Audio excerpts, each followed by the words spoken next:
अस्सलाम वालेकुम दोस्तों, वेरन जी वस्ती न्यू अपडेट सां गॾु हाज़िर थी चुका आहियूं। इन खां पहिरीं असांजे चैनल ते न्यू आहे त सब्सक्राइब करे हाल ते क्लिक कंदा दोस्तों। त तव्हांखे इंतज़ारु कोन था लाहियूं हलूं था पंहिंजे अपडेट जे तरफ़। त दोस्तों नेक्स्ट एपिसोड में ॾिसंदो त सूबेदार बचियल शेमीर ख़ान वटि ईंदो ऐं शेमीर ख़ान खे इहो चवंदो त मां तव्हांजे लाइ कमु करणु चाहियां थो। शेमीर ख़ान शर्त इहो रखंदो त जेकॾहिं तूं असांजे लाइ कमु करणु चाहीं थो त तोखे बिजार ख़ान खे गिरफ़्तार करणु पवंदो।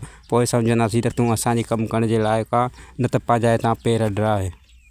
जी दोस्तों, त ॿिए पासे जेको आहे त नौरोज़ ख़ान जेको आहे त बिजार ख़ान खे मारण जी सलाह कंदो सोडे सां ऐं इहो चवंदो जेकॾहिं मां हिते हुजां त कॾो क साले जो प्लान थी चुको हुजां। तव्हां कहिड़ा दोस्त आहियो साले जा जो अञा ताईं हुनजो प्लान रहियो पियो आहे ऐं बिजार ख़ान जहिड़ो घुमी रहियो आहे ऐं हू भरपूर कोशिशि कंदो त सभु दोस्त गॾिजी ऐं साले जो प्लान करे सघूं ऐं बिजार ख़ान खे सिफ़े हस्ती था मिटाए ऐं पंहिंजे दोस्त जो प्लान पूरो कयूं।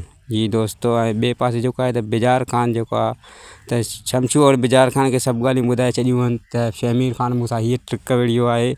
मुंहिंजूं ऐं रुख़सार जूं तस्वीरूं कढी ऐं कंहिंजे नंबर तां रुख़सार ॾे SMS करे मोकिलियूं आहिनि। जी दोस्तों, त चवंदो त बिजार ख़ान चवंदो त अॻे ई हुन ते मूंखे धौंस हुई शेमीर ख़ान ते वधीक जेका हीअ हरकत कई अथई त इहा मुंहिंजे माना सोच खां बि वधीक किरियल हरकत कई अथई ऐं हू हिन वक़्तु जेको आहे ज़मीन ते जहिड़ो रहियो त असां लाइ अञा वधीक मसइला पैदा कंदो। मुंहिंजी दिलि चवे थी त शेमीर ख़ान ते हमिलो करे हुनजी सिफ़े हस्ती तां मिटाए छॾिजे। बिजार ख़ान बि पंहिंजे साथियुनि शमसूअ सां हिन सां गॾिजी ऐं शेमीर ख़ान जे मरण जी ट्रिक ठाहींदो दोस्तों।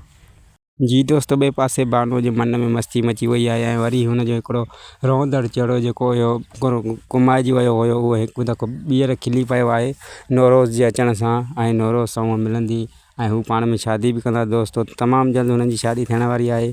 जी दोस्तों, त वरी नई अपडेट सां गॾु मिलंदासीं। तेसिताईं ॾींदा असांखे इजाज़त। सिहत सलामत सां ताईं गॾु वरी मिलंदासीं नेक्स्ट वीडियो में।